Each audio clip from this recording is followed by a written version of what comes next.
എന്തൊരവസ്ഥയാണല്ലേ. ഗബ്രി വരെ കളി മാറ്റി പിടിക്കാൻ വേണ്ടി തുടങ്ങി. എന്നിട്ട് നമ്മുടെ സീക്രട്ട് ഏജൻറ്റിനെ അവിടെ ഒരു മഷി ഇട്ടാൽ പോലും കാണാത്തൊരവസ്ഥയാണ്. ആദ്യ ദിവസം വന്നപ്പോൾ ഞാൻ പതിയെ പതിയെ കളിച്ചു തുടങ്ങും എന്ന് പറഞ്ഞ ആളാണ്. ഇനിയിപ്പോൾ 99ാമത്തെ ദിവസം കളിക്കാൻ വേണ്ടിയിട്ടുള്ള പരിപാടിയാണെന്ന് തോന്നുന്നു. ഇങ്ങേരിത് എവിടെ പോയി കിടക്കുന്നതെന്ന് പോലും മനസ്സിലാവുന്നില്ല. ആകെ മുടീൻ്റെ കളർ കൊണ്ട് മാത്രം വല്ലപ്പോഴും ഒന്ന് കാണും. പിന്നെ ചോറ് കഴിക്കുന്നു, ഭക്ഷണം കഴിക്കുന്നു, എല്ലാവരും കൂടെ ഒരുമിച്ചിരിക്കുമ്പോൾ മാത്രം പുള്ളീനെ കാണും.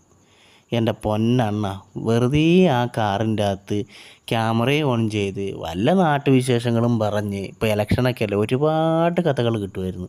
ഇതും പറഞ്ഞിരുന്നാൽ പോരായിരുന്നു. എന്തിനാണ് വെറുതെ അതിൻ്റെ ഉള്ളിലേക്ക് പോയിട്ട് ഇങ്ങനെ ശശിയായിട്ടും വാഴയായിട്ടും അവിടെ ഇരിക്കുന്നത്? പുറത്ത് നിന്നിട്ട് ആ സ്നേഹിച്ച് ആ കാറിൻ്റെ ഉള്ളിലിരുന്നിട്ട് നിങ്ങളെക്കുറിച്ച് ഒരു കാര്യം പോലും പറയാനില്ലാണ്ട് അവിടെ കിടന്ന് കഷ്ടപ്പെടുവാണ്. ഡെയിലി റിവ്യൂ എന്നും പറഞ്ഞിട്ട് ഇടുന്നുണ്ട്, പക്ഷേ നിങ്ങളുടെ കാര്യം പറയാൻ വേണ്ടിയിട്ട് ഒന്നുമില്ല. കാരണം നിങ്ങളെ കാണുന്നില്ല. അപ്പോൾ പിന്നെ എന്ത് ചെയ്യൽ? പുള്ളിക്കാരത്തിനെ പറഞ്ഞിട്ട് കാര്യമില്ല. ഇതാ വ്യൂസ് എല്ലാം കുറയാൻ വേണ്ടി തുടങ്ങിയിട്ടുണ്ട്. നിങ്ങൾ എത്രയും വേഗം പരിപാടി നിർത്തിയിട്ട് ഇങ്ങോട്ട് ഇറങ്ങി വരുന്നതായിരിക്കും നല്ലത്. ഗബ്രി വരെ ഇതാ കളി മാറ്റി പിടിക്കാൻ തുടങ്ങി. ഷടാ.